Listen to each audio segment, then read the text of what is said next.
ఎన్నికల సందర్భంగా కాంగ్రెస్ పార్టీ జైత్ర యాత్రలో భాగంగా వేమూరుకొచ్చినప్పుడు నా అక్కలు చెల్లెళ్ళు అన్నలు తమ్ముళ్ళు మీరందరూ చూపించిన ఆదరాభిమానాలకు హృదయపూర్వకంగా నమస్కరిస్తున్నా, చేతులు జోడించి సవినయంగా. మిత్రులారా,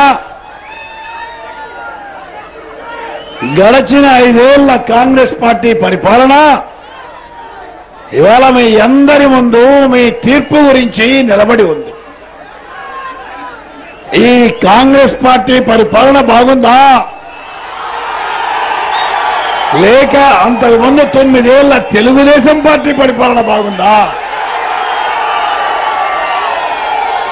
ఏ పరిపాలన మేలుగా ఉంది అనే విషయం ఇవాళ ఆచి తూచి మీరు నిర్ణయానికి రావాల్సిన అవసరం ఉంది.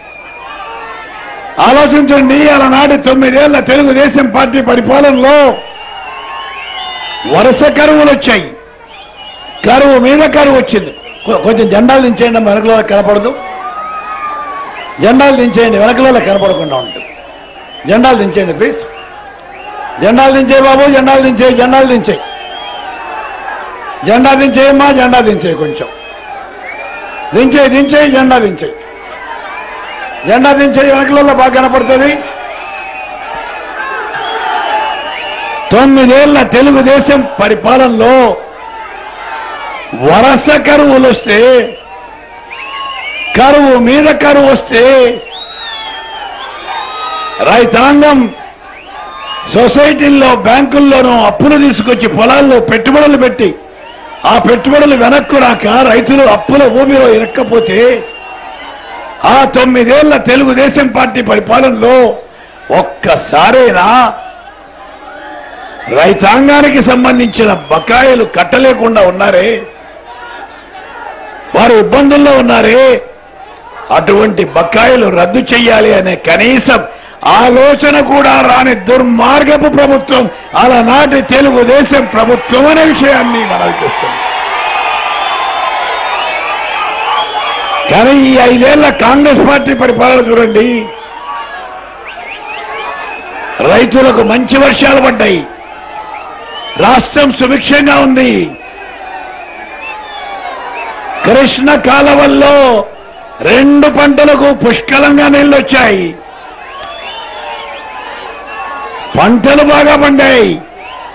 అయినా ఇంకా అక్కడో ఇక్కడో ఎక్కడో చోట రైతాంగానికి ఇబ్బందులున్నాయి. ఇంకా అప్పులు కొంతమందికైనా మిగిలిపోయాయి.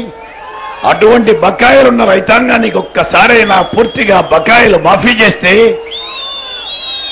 వారికి మరింత వెసులుబాటు ఉంటుందని ఈ రాష్ట్రంలోనే 63 లక్షల మంది రైతులకు ఒక్కొక్కరికి సగటున 20,000 రూపాయలు బకాయిలు మాఫీ చేసిన ప్రభుత్వం మాది అనే విషయాన్ని మనం చూస్తాం. బకాయిలు లేని రైతులు కూడా మరో 36 లక్షల మంది ఉంటే వారికి కూడా ఒక్కొక్కరికి ఉచితంగా 5,000 రూపాయలు ఉచితంగా ఇచ్చిన ప్రభుత్వం మాది అనే విషయాన్ని మనం చూస్తాం. ఆలోచించండి, అలనాటి 9 ఏళ్ల తెలుగుదేశం పార్టీ